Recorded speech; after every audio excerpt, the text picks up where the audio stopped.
So the first story that I wanted to talk about was factory farming and the harsh conditions that the workers have to go through.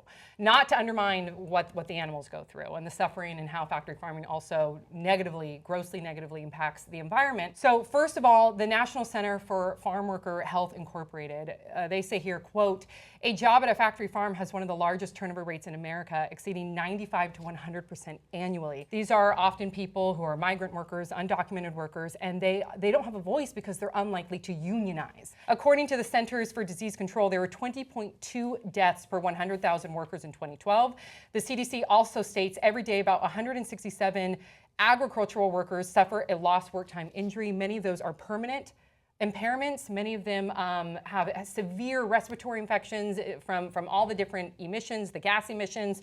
And then speaking of health, the neighboring communities. A lot of people don't realize that these factory farms, they're built in lower income areas. The U.S. Environmental Protection Agency doesn't regulate the air and water pollution and all the waste and how they spray it. They don't understand how that's impacting these communities. You can read their pleas online. It's so unjust. So the San Diego Zoo recently turned 100 years old, which some people are celebrating, but some people are saying that this is a time to debate whether or not we even need zoos. So according to the Association of Zoos and Aquariums, a nonprofit advocacy and what is that word? Accreditation. That's a bad word. Accreditation. It sounds like you're stuttering accreditation, but that's what it is. An accreditation organization. Attendance continues to rise at its 215 member facilities, reaching 186 million last year, which is more than the number who attended pro baseball, football, basketball, and hockey games combined. So zoos are still a major attraction. This comes from Lori Gruen, the professor of philosophy who teaches courses on the ethics of captivity at Wesleyan University in Connecticut. She says, for some zoos, and certainly the San Diego Zoo, the habitats of many of the animals are getting better, but the issue from an ethical point of view is we have to rethink what our relationship is to those animals we hold captive.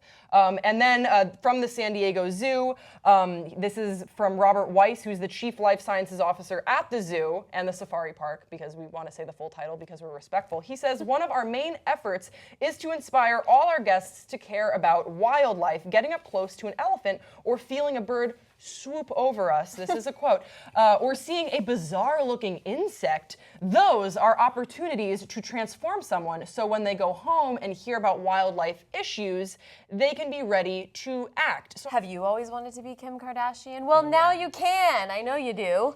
So the Kardashian is still recovering from a jewelry heist where $10 million worth of jewelry was stolen from her. She was bound and gagged, put in a bathroom where she also kind of escaped. Naturally, a Halloween costume has been made of this whole ordeal because somebody has to make a buck off of $10 million. The costume is on sale for $69.99 and includes a fake $4 million ring, a white short sexy robe, and a long black wig. So I'm gonna put up this picture and Ooh, let's see it. So. And she's gagged? She's gagged. So and bound? And bound. Wow. So there's a binding here. Have these costumes gone too far? Is it enough already? I don't like this. I think this is fucking gross. I'm sorry. Yeah, I agree. You know, there's a lot of people who are victims of rape, and this.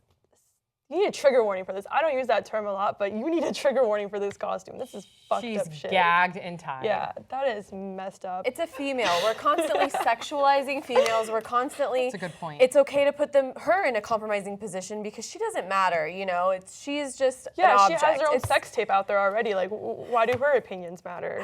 And also, let's be honest. You know, this robe isn't made of a very great material. It's probably very thin. What are you gonna wear under it? Like, let's be practical, it's a cheap people. Costume. Like, I'll say it. It's probably not that great Get of a one costume. of those Hilton robes at least, you know? A nice big, fluffy, I don't think that Kim Kardashian thick. would want to wear a Hilton robe Yeah. for more reasons than one.